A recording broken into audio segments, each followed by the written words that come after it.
харанхуй совг үзүүлж байна. Атман гэдэг нэр томьёо Монголд орж ирснээс хойш халахын үндэг болон бүртэл нэр зуутай атманууд олноор төрсөн байдаг. Гэхдээ атмануудын атман гэж алдарчсан хоёр л атман байсны нэг нь 40 мянгатын унган хүүхэд алдарч ав юм. Нөгөөх нь мэдээж атмануудын эцэг гэгддэг ногоон хочид чойлон билээ. Энэ хоёрыг яагаад атмануудын атман юм бэ гэсэн гэвэл атманууд нэгнээдээ цуглаад хөзөр тоглож байхад гаднаас дайрч орж ирээд бүх мөнгийг нь хуу хамж чаддаг байсан гэдэг.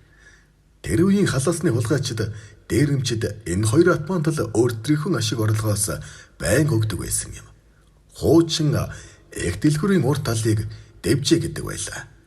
Энэ тухайн цаг үеийн атманууд 8 аж хийдэг, архиач уудаг, зодолооч хийчигдэг тийм л газар байж. Алдарч ав тухайн цаг үедээ атман гэсэн сайн ирчүүдтэй бүгдтэй нь гар зэрүүлж явсан бөгөөд дараа нь гар барилцаж шилэм хувааж угаад л сайн найзууд болдог байж. 40-50 мянгатын хүрээлэлээсээ гарч хотын бүхэл дүүргийн сайн ирсийг номхруулж бас найзалж нөхөрлөж явсан юм. 120 мянгатын этгэл үйлдвэр комбинатын групп болд. Негрийн гахаа шижир, дагтаа бэг, хагарха тамир, хараг хэрэлтэй, гочоогийн ингис, гүүс болд, мөрөн, пайнаг Батбаяр, төвдөн дөржин давг чимэд гэдэл нэрд нөлөөтэй бүхэл атмантай нөхөрлөж явсан бөгөөд дагтаа бэг, гахаа хашаа хоёр бол алдарч авын баруун зүүн гар байсан юм. Нэг ясандаа одоогийнхоор бол менежер нь байж л дээ. Алдарч авт одоо тэгэх ёстой, ингэх ёстой гэдгийг зөвлөх жишээтэй. Алдарч ав их дэлгүүрийн өмнөх дэвжэн дээрээс 100 төгрөгийг бол ядах юмгүй олно. Түүнд тагтаа бэг шоронд орлоггүйгээр сайхан амьдрах ёстой шүү гэж байнга зөвлөдөг байлаа. Алдарч ав нь атмануудын дунд нэр хүндтэй, нэг ясандаа толгойлогч, ахлагч нь явсан юм. Тэрээр төвдөн дөржин давг чимэттэй дэвжэн дээрх 8 аждыг дээрэмтэн дарамталдаг байж.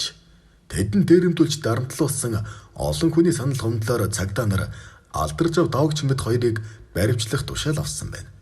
Энэ хэрэгээс зүгтгэн тулд алдарч ав хойд хөр шулах Орос орныг зорьсон юм. Атман хүн тэнд мэдээж яаж зүгээр суух вүлээ дээ. Алдарч ав мөрөн хагархай тамир нарын хамт төлөөлөгчийн газрын буудалд байрладаг байлаа. Ингэхдээ тэрээр гадна дотноос ирсэн хүмүүсийг зэгцэнд нь оруулдаг үүрэгтэй байж. Тэр үед Оросын элчинд 8 хийдэг гих хүн гарыг нөхдүүдэл сугалдаг, буудалдаг, дээрэм тонуул гэмт хэрэг, содон зохион байн гардаг рэдтэй үе байсан гэдэг. Агсам сохтуу тавьсан, эсвэл болж бүтэхгүй явар гаргасан нөхдүүдийг дорн сургаж өгдөг байсан юм. Эднэрийг зохицууллаа гэж төлөөлөгчийн газар алдарч авыг $50 шагнадаг байлаа. Зодоо нүдэн болж гэмээр цагдаа дуудахаас илүү алдарч авыг дууддаг байлаа. Дандаа л алдарч авыг таньдаг болгорууд орж ирдэг байсан болохоор тэднийг сагнаж зандраад л бас атманаа харуулдаг байлаа. Яарамгийн 3 бүдүүн гэж дээлдэхгүй атманууд байдаг байсан юм. Эднэрийг ганц алдарч авал номхруулж даардаг байж. Москвад бол алдарч аваас айдаг олон хүн байсан. 90-ад оны үед алдарч авыг Москвад ялан дийлж байх үед хотын атмануудын ихэнх нь түүн дээр очсон байдаг юм. Нэг ёсондоо алдарч ав тэнд Орсын мап гэдэг шиг томоохон бүлгэн байгуулсан байгаа юм. 40 мянгатын атман хөгжмийн зохиолч 100 дээр гочоогийн ингис хоёр Москвад алдарч авын урилгаар очижээ. Удаан уулзаагүй хоёр найзтайгаан ёстой л нэг найрлаж сэнхийг үзүүлсэн байдаг. Эрчүүд улсын хойно уулсан үедээ яаж зүгээр байх вэ? Халахын нэртэй атманууд цугласан учраас бусадтай муудах тохиолдол бишгүй л гардаг байв. Нэг өрөө 100 дээр согтчиход авраг биетэй нэг оростой муудалцжээ. Тэгсэн алдарч ав хажуугаас нь наадмын орсоо зохиод унгаачих гэлээ. 100 тэрч зохилоо. Нөгөө орс нь ундаггүй. Тэгтэл алдарч ав ингэж зогтох юм гэж хэлээд ганц зогтол нөгөө авраг том биетэй орс чинь тэрий хадаад л унаж байсан гэдэг. Ер нь алдарч авын зохилд үнэхэр хүчтэй. Зодоон талдаа бол 9 шидэн бүржигдсэн хүн байдсан гэж түүний таньж мэдих гар зөрөлцөж явсан ирчүүд батлан ирдэг байлээ. Алдарч ав дээр очсон хотын атманууд амьдрал ахуйгаа дээшлүүлэх гэж зорилготой очин 8 хийдэг байсан юм. Дөнгөж Москвад очиод хөлөө олохгүй байгаа улсаас алдарч ав дээр л ихэж очдөг байжээ. Жишээ нь монголчууд хятадаас авчирсан бараагаан тэдний бүлгээр дамжуулан заруулна.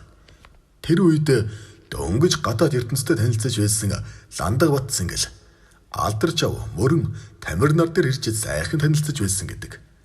Нэг удаа Алдаржав хотын атманууд Оросуудтай муудалцаад зодуулахын даваан дээр төлөөлөгчийн газар ирээд богд ширээний ард зогсчихж Оросууд орж ирээд зодолдох юм боллоо. Тэгтэл Алдаржав гарч ирээд тэдний урдуур ороо зогсчихсан байна. Оросууд Алдаржавыг харж хаад яач ч чадахгүй буцаад гарч байсан гэдэг. Ер нь хүн гэдэг эрх мэдэл хүчтэй болоод ирэхээр л өөрөө өөрийгөө алдаж өөр хүн болдог гэдэг юм билээ. Тэрж замаар Алдаржав явсан юм. Зул бөхөөр улам дэшээ бадмалдаа гэдэг шиг Алдаржав сүултээ эг сонин болчихсон гэж ярилцдаг. Наад захын жишээг ихтэл хоёр хүүхэдтэй эхнэрээсээ салаад хоёр хүүхэдтэй өөрний хүүхэнтэй суусан юм. Мөн Монголынхон жирийн иргэд 8 аждыг дарамтлан эд мөнгөний дээрэмддэг байсан зэрэг ёс бус үйлдэл ихэд гаргаж арат шиг л авирлах болсонд ойр тойрныхын түүнээс ихэд айдаг болсон гэдэг. Орос гэдэг агуу том гүрэн манай Монгол гэдэг жижиг улсыг анх яаж эрхэндээ оруулж утсан хүүхэлтэй шиг хөдөлгөж дээрээс нь өдөртөг байсныг бүгд мэднэ. Тэмдэж Москвад атмандж хүчийн авч байсан Алдаржавыг Орос гэдэг гүрэн захиалгаар дарж авсан ч гэж ярьдаг. Түүнийг хуучин зэргийн офицер байсан хүн амны хэрэгтэй ял эдэлж байсан шар нэргүй гэхээр ар нуруунд нь худгалж алсан билээ. Тэрээр Алдаржавыг санаатаагаар худгалж алсан мөртлөө Оросын шоронд нэг их худалгүй гараад ирсэн юм. Өнөө хүртэл атмануудын дунд дээрээс захиалгаар хийсэн аллах гэж баталдаг. Шар нэргүй шоронгоос суллагдаад Алдаржавын баруун гар явсан Дагта бектэй тааралдаад Алдаржав өгчгсөн болохоор чи хинч биш. Хоёлаа нэг үзэлцэх үү гэж томорсон байгаа юм. Энэ хэрэгээс удалгүй шар нэргүүгийн дүүн бусдад зодуулснаас болон амьсгал хураасан байдаг. Мөн шар нэргүй Монголд Улаанбаатарт ирээд удалгүй мөн бусдын гарт онцноцт хэрцгийгээр алуулсан байдаг. Энэ хэрэгүүдийг Алдаржавын гар хөл болгосод хийсэн гэж одоо хүртэл ярьцгаадаг байлээ. Мөн Алдаржавын цогцыг эх оронд нь авчран нутаглуулахад 40 мянгатын гудамжинд